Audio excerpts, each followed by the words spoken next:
everyone. And we're between a great session by Geeta and Sonia, and then before Chetan Bhagat. So it's a great slot to be. And myself, so we'll be speaking on ML and data engineering for the other 90%. So what is the other 90%? You have a set of data scientists who are really good, who are PhDs, who have spent their lives in it, and who have, live and die by data science. And I see that a lot of you in this room are in that group. And they are really tough to get hold of. So what does the business do? I mean, the business has to run. They have to have an impact, and they have to get their initiatives started. And that's where the other 90% come.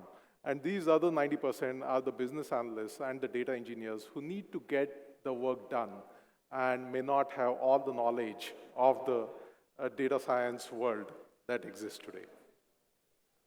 So myself, Amit Gadkari, and here's Rajiv Maskara, and we'll be speaking on this topic. So here are the personas that we'll talk about. So how can it benefit everyone? What's in it for me? The first one is data engineer, who's the ninja or the data ninja, the nerd and the geek who does all the Python and secretly makes sure that the scripts run and you get the data.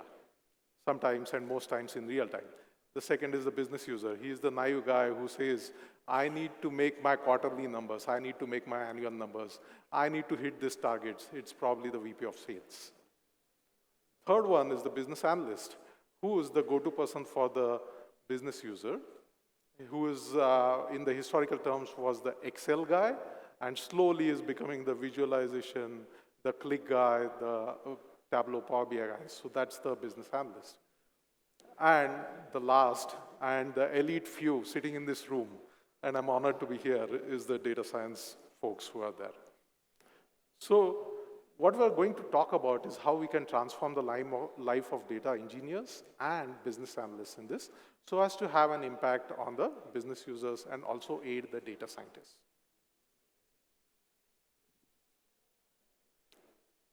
So we'll speak about data engineers first. And out here, what you see is you have a lot of data sources which are out there. All of you are familiar with these data sources. And you're the mainframe, SAS, SAP, everything out there.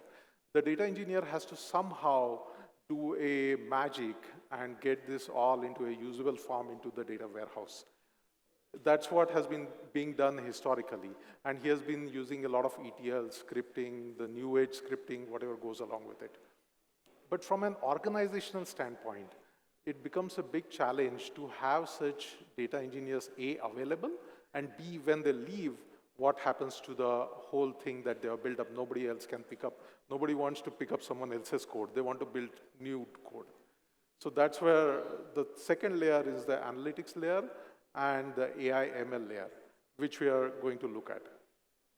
So what we intend to do is get the data engineering layer simplified first, make the data easily available in real time at high volume.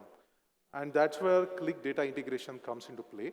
And that's what I would just be mentioning about. One of the key things that is there is you don't want to load your production systems.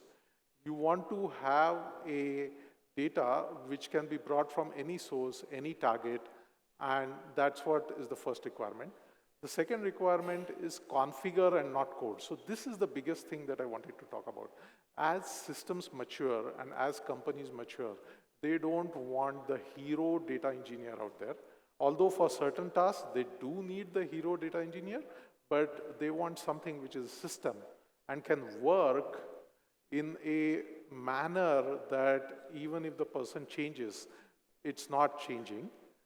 At the top of it, they want data that is trusted. To have data that is trusted, you need to be able to backtrack, and anybody should be able to check that it's coming out proper, the hierarchy is proper. And the last one is governance. In fact, governance is the first one today, so we think and start our thought with governance. Because if you publish the sales numbers of a wrong guy to the wrong guy, you know what's going to happen. So that's what a Qlik Data Integration does. And what this does to the ecosystem of the enterprise is that it makes the data engineer very empowered, or rather, it makes an ETL guy into a data engineer. It makes the low-code guy into a data engineer, and that's what the aim is to be. And the next one is the business analyst. So we'll talk more on the business analyst as we go ahead. Once we have figured out data, we go into the business analyst piece. And these are the key skills required to build predictive models. And that's what all of us have been told. Oh, you have to be a computer programming geek. You have to know you have to be the best coder out there. You have to have a maths and stats degree so that you understand stats and you don't make wrong inferences. And then maybe you can have domain knowledge and business understanding, because most people who are data scientists are either freshers or have come with PhDs and may not be there in the business. And when I say domain understanding, that's one thing. It's also business understanding, how the business functions as a whole. What does the CEO value? What does the CFO value? What's the risk appetite of the business? And all these things are what are thought to be important. But in reality, what I feel is that domain knowledge and business understanding is one of the best and most important things. And that's what the business analyst brings to the table. So if you ask me, who is the person to get data science started in an organization, I would particularly bet on the business analyst. And then once he has defined the use cases, once he has explored whatever he can, once he has reached a certain level, to make the final 90%, you need the computer programming stat skills, and that's where the data scientist should come into picture. This way, the PhDs don't get frustrated by seeing, hey, what the heck problem you are getting me to solve? And the business analysts are happy that they are actually delivering a lot of impact. And don't underestimate the last 10%, because the last 10% also has a huge impact. So the data scientists are also extremely happy. And to show how this can be done with very easy low-code, no-code platforms, we have Rajiv, who would be taking over from here. Thanks, Amit. Before I get into what Qlik AutoML is and how it helps the business analyst persona to be able to do better at what they're doing, just let me lay out some context in terms of where we are in that journey of the enterprise in this example that we're trying to build. So data has been relieved from their source systems, put into a lake or a warehouse, and the business analyst has then done some analysis on that data using the historical way using the historical data that is made available to him. But now he's been tasked with the task of doing some future predictions. He doesn't have that skill set. He knows the business context. So how can we help that business analyst predict a little bit, make his job a little bit more easier? One way for him would be to access the data scientists that are there perhaps in the organization. But we all know that we are all an elite few here, right? We don't make ourselves easily available to these business analysts. The second way could be to enable them with automated machine learning. And that's what Qlik AutoML brings to the table. What does it do? It helps auto-generate machine learning models by just giving it data and what is it that you're trying to predict. It not only does the prediction, but it also helps explain why that prediction came to be. What that means is that it is now actionable. It's not a black box anymore. It's something that you can, if you can tune certain parameters that contribute to that prediction, then I'm able to act on those parameters. And I'll explain that with a demo that I'll go through. But before I go into the demo, I'll just help explain with an example. What is the business analyst doing today? He is able to answer questions like, which sales opportunities did I win last quarter? What is our close rate? If it's a business which is doing a B2B business. Now, if machine learning comes into the picture, then he's able to further add value by saying, which opportunities am I likely to win this quarter? Or the reverse, which opportunities am I likely to lose this quarter? What will our close rate be? So that is something looking into the future.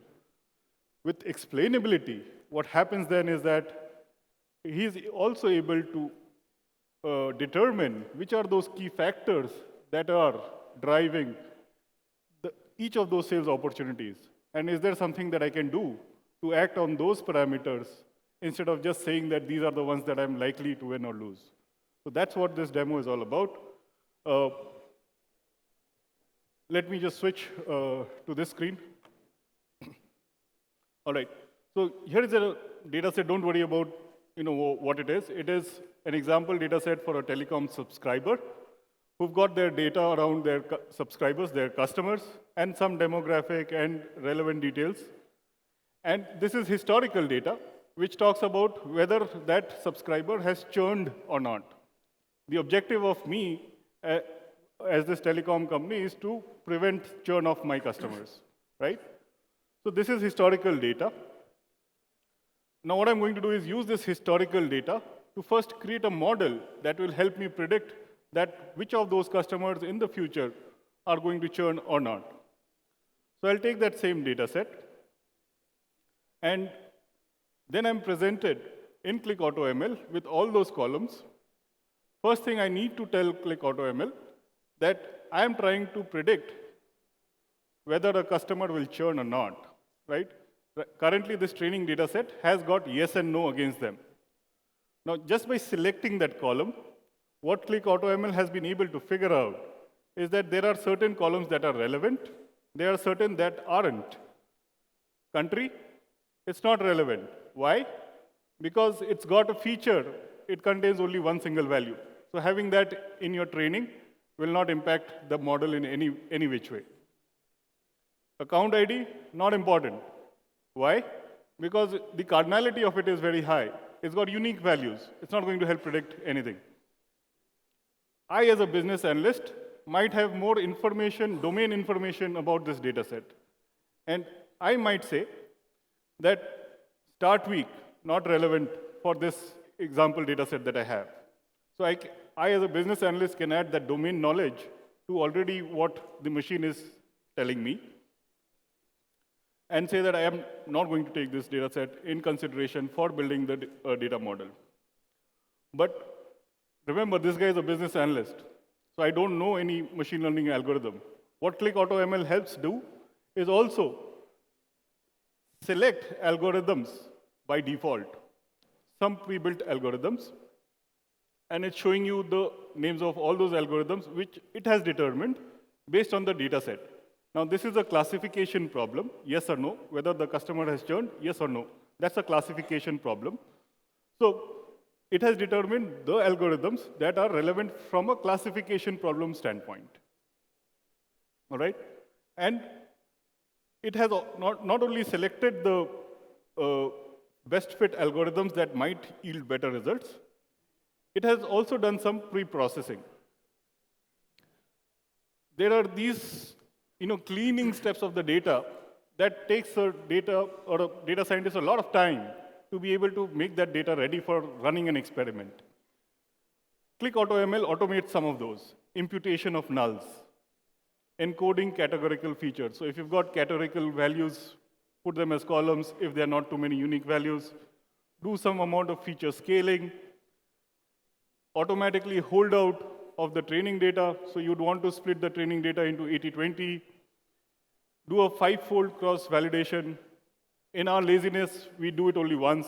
We don't do a 5-fold cross-validation when we do it manually. But because this is automated, all I really need to do is run the experiment. So at this point, Qlik AutoML is going to run algorithms, each of those 6 that it selected, against that data set. All right?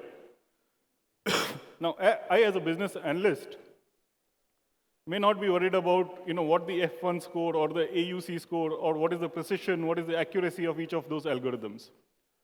But this is more in the spirit of transparency, that if a person who is doing this wants to know why a certain model was chosen, it gives them that visibility of, and these are fairly data science concepts, but for a business analyst, Googling them will get them the answers in terms of why a particular score is relevant for choosing a particular machine learning model. So it has not only provided or put a cup against the best performing model, it has also given what is the importance of each of the parameters that it has selected. as per that chosen algorithm. If I feel comfortable about it, I can deploy it. So now what I'm doing essentially is I've already taken a data set, chosen the target, and built a model, right? I've trained my model now. And now I'm deploying it. All right? So once that I understood that I have a machine learning model that I have trained, now I'll take data set which does not have that churned column. I do not know whether that customer is going to churn or not, right? And I would want to predict for a given set of customers whether they will churn or not. So let me again click on this button called Create Prediction. I will select the data set that I would want to use. So it is in a space called Cypher. And this was a training data set that I used earlier to train my data set or train my model. This is the data set that does not have that churn column. All right? Sorry. And then I give it some name, and I just say predict. So what it is going to do is for each of the line items in the new data set that I've just put, and it will use the model that I already trained to predict whether each of those customers that I have as line items are going to churn or not. Very simple. It's doing that, and it says predictions created. So essentially, the output of this is that there are 2 or 3 files that gets created, which if I go and look at that data set, the answer that I get is, out of the 2,000 odd customers that I put across, around 284 of them, as per this model that I just trained, are going to churn. Right? So now as a telecom company who's trying to avoid churn in this organization, I would want to not only end at this, I would want to know what can I do to prevent that 284 customers to churn. I don't want them to. All right? So now that's where the explainability bit comes into it. When I deployed this model, I can also access this through an API, which can then be accessed from a Qlik or any other dashboard, where it gives me first, so I've gone back, used those predictions that I just created, along with the explainability bit of it, and I've understood, or I get a basic understanding of how each of the parameters are impacting, how each of the parameters are impacting the churn of that particular customer. So if I see the first chart right on the left top, if the base fee goes towards 40 and more, that's when the churn starts increasing. If the number of penalties go beyond 4, that's when the churn starts increasing. But that's at an overall level. My idea is to maybe pinpoint a particular customer and understand how can I prevent that individual customer from churning. So at the bottom, I get a table where I see there is a customer who's got a red plan, and he's highlighted in red because there is a 43% chance of that customer to churn. I can select that customer. Now, for that customer, what are the most important parameters, the features that influence that individual customer's churn? I can see that it's plan type. So currently, they are on red plan. What happens if I switch them to a purple plan? What happens to the likelihood to churn for that customer if I were to switch? So at this point of time, what it is doing is it is again going back and interacting with that model to get back the likelihood of churn. That went from 43% to 2%. Very good scenario for me, right? So I would now, as the telecom company owner or the analyst who is analyzing this data, has an actionable at my end. I can go to that customer and say that, would you like to change from your current red plan to a blue plan, and explain, of course, certain other things that come along with it. Again, as this owner, right now I can see that the base fee is 28. In the earlier sheet, I saw that it is only beyond 40 that a user tends to churn. So I can get a little greedy here, right? What happens if I increase the base fee from the current 28 to maybe towards 35? How is it impacting the likelihood to churn? Not so much. It went up by just a few decimal points, which is acceptable to me. So not only have I understood that I can change that customer to a different plan and reduce the likelihood to churn, at the same time, I can also increase my revenue without risking that customer to churn, right? So I have created actionable for myself, which is turning in my favor, not only in terms of reducing the risk, but increasing the revenue as well. And that is the role that we want a business analyst to play in an organization. Not just look at the historical data, be able to help the organization to be able to predict, not only predict, but help action that prediction. And that is what Qlik AutoML brings to the table. Now, this is just one use case we showed. If we can go back to the slide deck, please.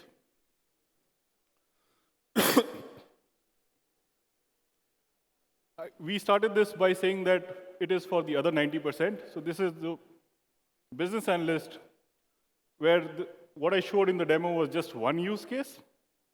But you can think of it or apply it to many other use cases, multiple industries. And here on the screen, you see, again, a sample size of that. It can be used in manufacturing, healthcare, communications, financial services, public sector. We've seen a lot of demand coming up from our customers in terms of not only doing what they've been doing over their tenure in terms of being able to analyze the historical data, but also being able to talk about how they can help the organization predict and action that prediction. That brings me to the end. I have a lot of time to take up any Q&A that's there.